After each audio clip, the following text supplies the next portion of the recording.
In this episode, we're going to be talking about top 5 deals that we've purchased for our clients this year. Let's go.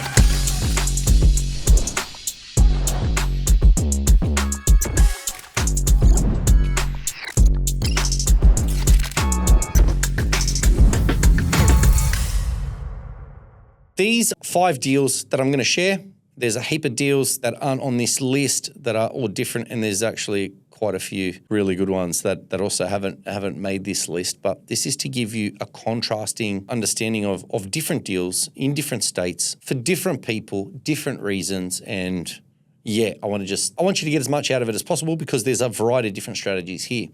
But keep in mind, we are looking to buy the right asset that's going to perform over the next few years really, really, really well. And it's not only about buying a one under market value deal for a quick hit. It's not how it works. Like I've said in the past, the under market value where you can get it is fantastic. It is the icing on the cake, right? It's like when people tell you negative gearing is not a strategy. It's not a strategy, it's an outcome.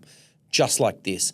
The strategy is to buy a good property, good data set area, and the reason you're buying it is to achieve capital growth over the next few years and essentially get you closer to the end goal or what it is you're driving towards. Now, when we can steal something a little bit under market value, it's always good because it gives you that little bit of a kickstart and it shortens the time period until, that the property's got to grow for you to extract that equity. You're already, if you got a 50 grand under market value deal, right, you're already 50K of the way towards extracting 100 or 150 or 200K. If it's 200K, you're already a quarter of the way there, right? So I think, it's that icing on the cake. But anyway, let's get into this. Each client's different. I'm going to break it down. We're going to use this as an example now. We had this in Behind the Buy, and this is, the editor will probably put it up on the screen now. Behind the Buy, this is a $720,000 house on a large size block of land that you can granny flat in Brisbane on the south side, about 35 minutes to Brisbane CBD from memory, and you can put a granny flat on this. Now, this is a foundational property in his portfolio. This is for Eric. Shout out to Eric. It's his first property. He wanted to buy Brisbane, and in Brisbane, we got him a good property that just needed a coat of paint and a minimal spend, right? Just a clean up, minimal spend, and straight away he was like 60K up immediately after that minimal spend on that property, just tidying it up, right? Clearing those front bushes, giving it that curb appeal, and he's got the ability to granny flat that.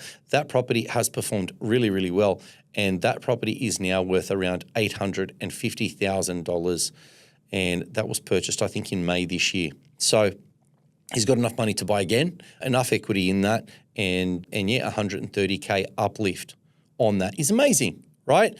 Foundational property, and we're going to be talking in the new year about him buying his second purchase, right? So Brisbane, good deal. Eric wanted Brisbane, and obviously we know that Brisbane's got more to run. There is a real lack of supply in Brisbane, right? Now, Brisbane has become considerably more unaffordable, especially over the last 3 months with this spike of 100 or so K. You're seeing properties that are, 80 to 150K up in the last 3 months since this first homeowners grant has been announced. But make no mistake about it, the first homeowners grant is simply petrol on the fire. This market is critically undersupplied. Queensland has the most amount of interstate migration. Look, my last 2 purchases have been Southeast Queensland, right? This is where I'm putting my money as well. I firmly believe we're going to see more growth here. And next year, we got 40 to 60,000 new construction workers needed for the Olympic Games infrastructure. And where are they going to come from? Firstly, where are they going to live with a 0.8% vacancy rate, which means there's no rentals on the market? So they've got to live somewhere. They're going to be housed somewhere to complete this Olympic Games infrastructure. And the Olympic Games Committee cannot have this infrastructure not completed. So they're going to be getting tradies from everywhere. And what does that mean? That means the trades that are working in your, supplying housing and doing regular builds in land estates, these guys are going to be called in and they're going to be paid more to do, work on the Olympic Games infrastructure, and they're going to go. And what does that mean? That means that the cost per square metre of construction in Brisbane next year is going to be up, right? With continuing, interstate migration into Queensland, with I'm receiving calls constantly from people from Melbourne always buying up here and looking to move in the next year, 2 years, 3 years, 4 years. Brisbane is the place. Gold Coast, Sunshine Coast, Queensland is the place that a lot of these people want to move for lifestyle. So we have the shift or the migration of money as well into Queensland. And Queensland is firmly, Brisbane is solidifying its spot as the number 2 to Sydney. And that's long gone for Melbourne. We're not going to jump in on the Melbourne thing, but we'll discuss that another time. So that's the reasoning for that purchase. Property number 2. Now, we've got 17 Hawker Street in Zuccoli. Now, this is Darwin. We paid $650,000 for this. This is essentially like a duplex. It's called a dual key. It's on one title though. There is no two titles like in a duplex where, the left side you can buy and sell separately to the right side. This is all on one title, one block of land, one dwelling, but you get 2 rents. So separately metered electricity and water and everything. So you've got a 1-bedroom unit at the back, and then I think it's a 3-bedroom from memory at the front. This particular property was purchased for $650,000 at the start of this year. Now, just before that, in January, and even at the end of last year, we've been looking into Darwin, and of course, the data aligns. What a lot of people don't understand is that Darwin's actually not a single town economy. It is actually quite diverse. It has record high rents. When you compare it to anywhere in Australia, the rents are super high. The property prices are low, and they've been low for quite some time over the last 14 years. It's been a down market and the supply is restricted. It's the most expensive to build per square metre out of all capital cities. And yet, when we looked at it, I was saying on a podcast in January, Darwin is the next place. And if I was starting my portfolio from scratch, I would buy Darwin. And I said that. And if my editor can relay that, I'll show you. I might even say, if I was starting out from scratch, I would buy Darwin over Melbourne right now. Really? I would buy a Darwin over Melbourne right now. Wow. But the point of that is because I can see the growth. This is my job. It's my job to read the data, and it's my job to see patterns repeat. And I've been in this game long enough to know, we went to Perth, post-COVID, and we watched Perth grow. We were in Brisbane pre-2020 in the 2010s buying Brisbane. We were buying Sydney in the early 2010s. So basically, it's my job to just find the market that's going to grow and go there, right? And Darwin was that market. And this property has grown from $650,000 to $850,000 today. And it's on $1,100 of rent per week. So $1,100 a week rent for a $650K purchase price on a build that's around a 2015, 2017 build, right? Now, it was in a little bit average condition. There's a catch, yes. It needed a coat of paint. The hot water system was on its way out. So it's probably 8-10 years old or whatever. Hot water system was done. So there was a little bit of a spend. And shout out to my client, Chiro, if he's listening, and Sylvia, great people. And I remember him saying to me, it's had a few expenses. And I said, listen, don't complain to me. It's $200K up. And he said, yeah, I know. So that is a cracking deal. 30.77% equity uplift in under a year. That's crazy.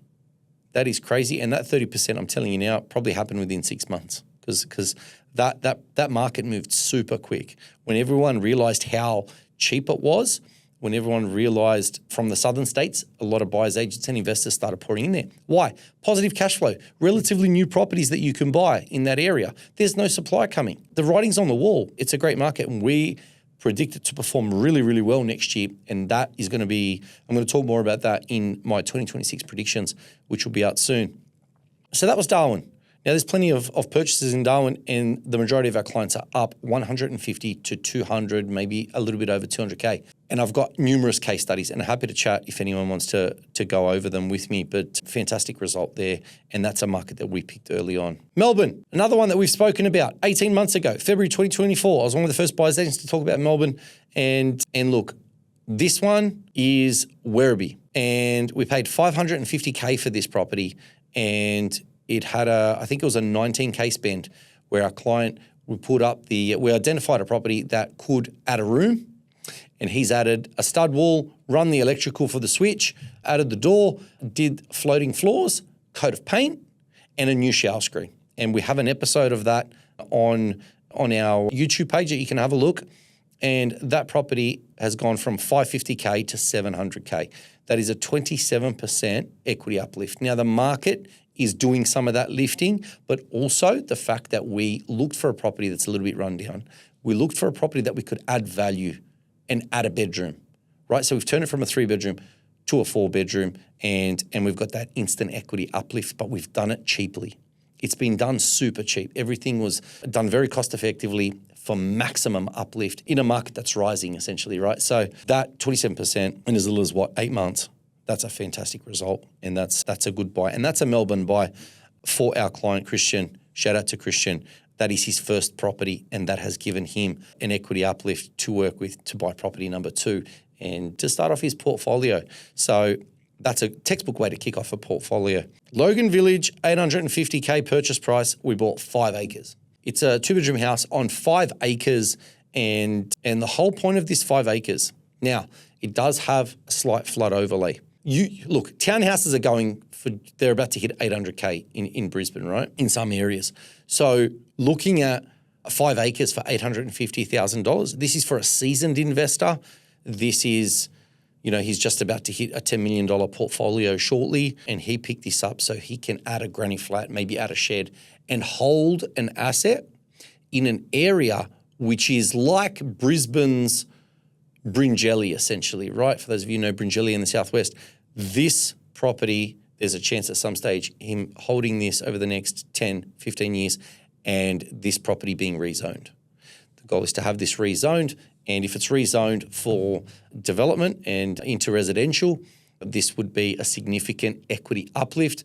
But the ability right now to buy something and to be in Brisbane for that price point and to manufacture some yield with a granny flat and putting on a shed on that property as well, it's going to put it into positive cash flow and rent them out separately. And that's just a good cash flow play where you're holding a lot of land in an area where subdivisions are and rezonings are occurring, right? So this investor has a lot more money to play with, and this is the type of play that they wanted to do with that huge potential uplift. This is not for everyone, and it's not an entry level, but I'm telling you now, it's about $100,000 under market value. That's 10% under market, straight up.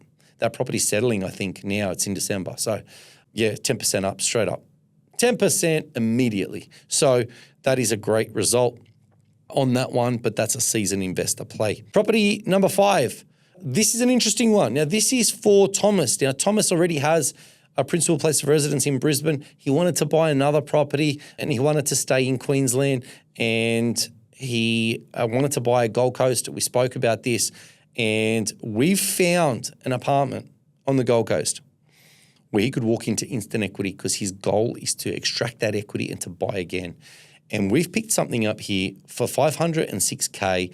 It's an apartment on the northern end of the Gold Coast in Southport, and we knew when we were picking it up for $506K that there was another comparable currently for sale that was renovated, that had painting and floor completed on the property, and they sold it for $575K. So we knew when we placed it under contract at $506 that there was that comparable that would hit. And 2 weeks later it did, and now that market is continuing to move, and this is a $600K property that we picked up for $506,000, essentially $100,000 under market value, pretty much at settlement, because the next comps, the way the Gold Coast market's going, it's absolutely crazy. And the next comparables will have a 6 in front. So, absolutely crazy. So he's $100,000 up and on the way to that equity extraction to purchase again. So big shout out to Thomas. Mate, hope you're doing well, and congrats on the equity. Big next year coming for you. Now, property number 6, here's one in the ACT. So I've tried to show you different properties in different areas, but this is a 3-bedroom house in the suburb of Banks. For anyone that wants to know more about this property, this is one of the ones purchased for Steve, which is that investor that we spoke about in that episode where I bought 6 properties in 6 months and had a total of $500,000 in equity uplift. And he's up to a $7.4 million portfolio with 10 properties. This is one of those deals. So we purchased in the suburb of Banks, and this property was $700,000 purchase price, right? We paid $700K. It did need flooring, so some floating floors. It did need a coat of paint. So with that spend, about $15K, that property is valued now at $805,000. There's comparables all in the low 8s there. And that was just a cracking deal where we did have to do a little bit of work to it. It wasn't tidy to begin with. All the bushes, trees, everything was overgrown, and it just didn't have that appeal, right? And we put in the time and that little bit of money to give us that equity uplift. And there's 15%. There's 15% in just a couple of months on that deal, right? Which is fantastic. That's nearly ready for equity extraction to go again. And I just had a chat with Steve, I think, the other day, a couple of days back. He's looking to go again and buy number 11. So that is a fantastic result there. That's under market value. But the thing is, those under market values come up when they come up. We still went to go and execute in a data set area. This is the same area that we purchased for the team at H-Tag, and we bought their one there as well. And this is that same area, and it was literally going into an area where we know that wages and socioeconomics very, very high. Prices are still relatively low. There's no supply of stock, and we've gone there not only for the H-Tag boys, but we picked this one up, and it just so happened to come up super cheap. So it's one of those ones where we bought it for the strategy. The strategy is long-term hold. It's due for amazing growth over the next few years, but we managed to snag that under market value, which always helps with fast-tracking that equity extraction time period. So that is a cracking deal as well. There's a few other ones they're in the background, but I wanted to share these for contrast and the fact that, we're buying some good deals. I just want to show you so you guys can get a good understanding of different clients buy different things. There's different reasoning, but at the end of the day, if you follow the data and you execute it really, really well, you get a good asset, you come out on top, and then all these clients are set for amazing capital growth over the next few years, but each one of them went about it differently, right? So the Darwin one was just 200K up, but there were some problems to sort out. The one in Werribee had a 19K spend to add the bedroom, the wall, so we can turn it from a 3-bedroom to a 4-bedroom. You had to do the floor. You had to project manage it. He had project managed it from Queensland and had it painted as well. So there's a little bit of work there, but there's that equity uplift. Then there's the land banker who's got a decent net worth who, is going to add to that property so they can get some more cash flow out of that and hold it until such time that council decides to rezone that, and hopefully he's got a huge uplift there. So the potential upside is huge. So then you've got the guy buying the small apartment, Thomas, Gold Coast got in 100K straight up, equity extraction period is super quick. He buys another one. And then of course, data set area, ACT, long-term hold, which is amazing, but managed to snag it under market value. Still had to do the core carpet court, get a coat of paint and tidy it up. But there's a whole bunch of different strategies in there, and it's just a matter of, different clients are suited to different things and are happy doing different things, right? So whatever it is, whatever your strategy is, we'd love to chat more with you about your strategies for 2026 and work out what suits you best and make it happen. As you can see, it doesn't matter what you're doing, we've got you covered here. And I want to thank everyone for watching our podcast in 2025.